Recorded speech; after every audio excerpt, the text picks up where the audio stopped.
Welcome once again to Controversial Comments. Tonight the subject is going to be on education. We're going to have three different parts, and with me is Karen McKay. She will be fielding your questions, your chats, and we'll try to get to as many questions as possible. Now, the first segment of three will be dealing with what exactly are we teaching our kids, and are kids getting what they want and need from the educational system? What are we preparing them for?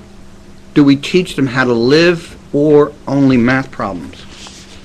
Now, the second part that we're going to be focused on is, bear with me for a moment, is how do we prepare the teachers? How do we send them out to deal with the children of tomorrow? And the third part is, what can we expect from the educational system, and what alternatives, what other ideas can we share with each other to have a more perfect educational system? The first thing I'd like to point out is that there's quite a large number of kids, a lot of students who just don't like school. And some people would say in some countries it may even be an epidemic number. There has been a study done by the Department of Education, the National Center for Educational Statistics, 2010. And there's a breakdown. And they show different countries and how students feel about their studies, about their school. Do kids like or dislike school? Belgium has 42% of the kids disliking school. I wouldn't say they hate school, but they don't like it. Is that an epidemic proportion? I don't know. Now look at Italy. 38% of kids hate school. Canada, number 3, 37% don't want to go to school. France, another 37%. And here we go, ladies and gentlemen. The United States is number 5. They rank number 5 out of all the countries that were studied. 35% of our kids don't want to go to school. They don't like it. And that is more than a third, ladies and gentlemen, more than a third of what we are hoping that our society can put out in the next generation. That, in my opinion, is pitiful. We shouldn't have that higher rating. Now, it continues with other countries, followed by Ireland, Australia, New Zealand at 34% not liking school, Austria 29%, United Kingdom and Switzerland sharing a 28% dislike, Finland 26%, Germany, Norway 25%, and 23% dislike in school respectively. Michael, our viewer Vassar Mutar points out that not only do teens today hate their school in the USA, they also hate their teachers. Okay, what is the problem? What is it that we're trying to do? What is the purpose of education that we have today? Is it the system itself? Is it the curriculum? Is it what we're expecting our teachers to bring forth from our kids, from our students? I would say yes. We're not trying to teach them to be human beings. We're trying to teach them to be mathematicians. We're trying to teach them to be producers. We're trying to teach them to get out in the world and get a job. The quickest and easiest way you can. Never mind humanity. Never mind your development as a human being. And that's where the problem comes in. We have to first deal with the human being. We have to nurture students to want to be a member, not to compete, but to cooperate. As my good friend Karen Kay said to me, Michael, don't you forget, stress to these people that you're talking to tonight, not competition, but cooperation. Now, some people would say that's a revolutionary idea. I don't. I like to think that cooperation is the better way. It's the way of nature. It's the way of what I call the wisdom in nature's goodness. W-I-N-G. I kind of like that. The wisdom in nature's goodness. Look, there's a balance. We all want to have, we desire to have our will of pleasure. That's all we want. We want to receive. We want to avoid pain. And you know something? that expands to all humans. And you know, it expands to the vegetative, to the animalistic world, and even the still world. Still, what am I talking about? Stones. There's crystals in caves that grow. And under the right conditions, they will try to grow in a certain way under certain circumstances. They seek pleasure. They seek growth. They try to avoid the opposite, the pain, the lack of growth. Michael, along the topic of education and what you were saying about cooperation versus competition, what do you mean cooperation? Cooperation between who exactly? Well, first of all, what do we now have? We have competition. We have the grading system. We have kids who are taught to get the highest grade, to be individualistic, to grow higher and better than anyone else in your entire class. You want to be the valedictorian. You want to be the person number one. I want to be number one. That deals with the ego, the pursuit of the independent I. I want to be better than everyone else, and I will take any steps necessary to get to that position. That is the wrong way. That's the wrong way not only for students, but for humanity. What we need is cooperation. We need to teach in groups. We need to know that the silent, shy student is just as close a member of the group as the more articulate, studious one. We should not move forward with the more articulate, the more studious ones until that shy one, that one that is more reserved, until he or she moves with us. We as a group should elevate each member to give of themselves. There's so many qualities that we have, so many good traits inside of us, individual, but we don't spend the time to bring them forward, to bring them out, particularly with people who are more reserved. I was a reserved kid.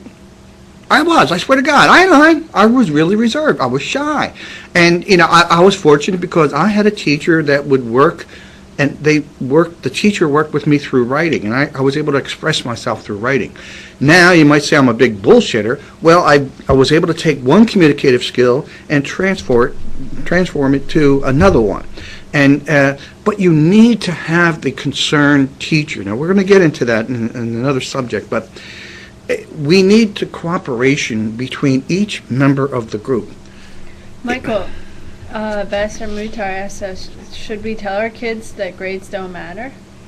Unfortunately, we're in a system where right now the grades do matter. They matter to the parents. They matter to the colleges that you're trying to seek admission into. There are some schools that don't have grades. I understand that University of Pennsylvania, one of the Ivy League schools, and certain curriculums don't have grades. It's a pass-fail. Maybe pass-fail is the way to go, where you don't get a number. I have a .40 in all of my studies, and my shit don't stink. Now let's get away from that.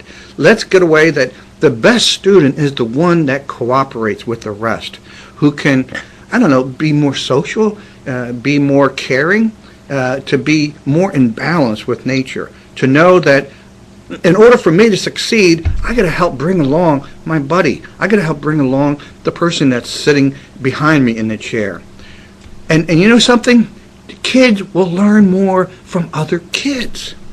We got to help the kids, help teach the other kids, to bring them along at the same time that we're moving upwards. So, Michael, a couple questions here from our viewers.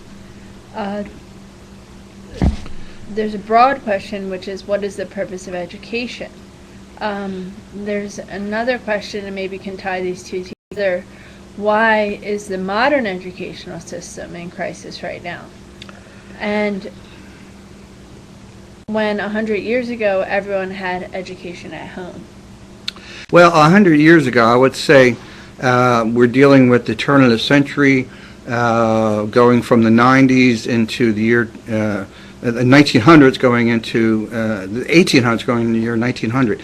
I would say that it was around the Industrial Revolution, more closer to the 1830s, 40s, even 50s, that the kids came off the farm and went to a school so they could learn how to deal with machinery, to learn how to work in the mill, to learn how to deal with the industry that was being created during that period of time. And all they had to learn is how to turn that switch, how to pull the lever, how to do something mechanically. There was nothing to deal with how to grow humanly, how to grow as a member of a society. That was never taught. All we wanted back then is to get off the farm and hit the clock and know that you can do your fair share in the factory.